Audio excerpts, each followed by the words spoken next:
Fi-statistika ppubblikata mill-Uffiċċju Nazzjonali tal-Istatistika aktar kmieni din il-ġimgħa ħareġ li pajjiżna irreġistra l-akbar żieda fl-impjiegi minn nofs is-snin 90. Dan kien possibbli għaliex iż-żieda fl-impjiegi kienet mifruxa fuq diversi oqsma.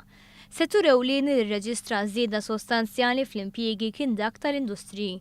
F'sena waħda ta' gvern Laburista l-impjiegi full-time żdiedu b'0.5%, fl-istess waqt kien hemm żieda ta' 3% fin-numru ta' ħaddiema part-time.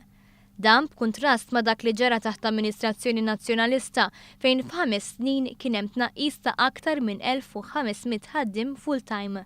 Matul l-ewwel 13-il xahar ta' din l-amministrazzjoni kienet reġistrata żieda ta' 0.9% fis-settur tal-kostruzzjoni. Dan filwaqt li taħt il-gvern preċedenti kien hemm tnaqqis ta' 850 ħaddiem. L-impjiegi fis-settur tal-lukandi u r-ristoranti żdiedu b'2%. Al kontrarju ta' dan, 5 snin ta' amministrazzjoni nazzjonalista issarfu fi tnaqqis ta' 0.5% fl-impjiegi full-time. Dan kollu jista' jitqies ukoll bħala konferma tal-qagħda feliċi ta' dan is-settur li xahar wara xahar qed jirrapporta rekords ġodda.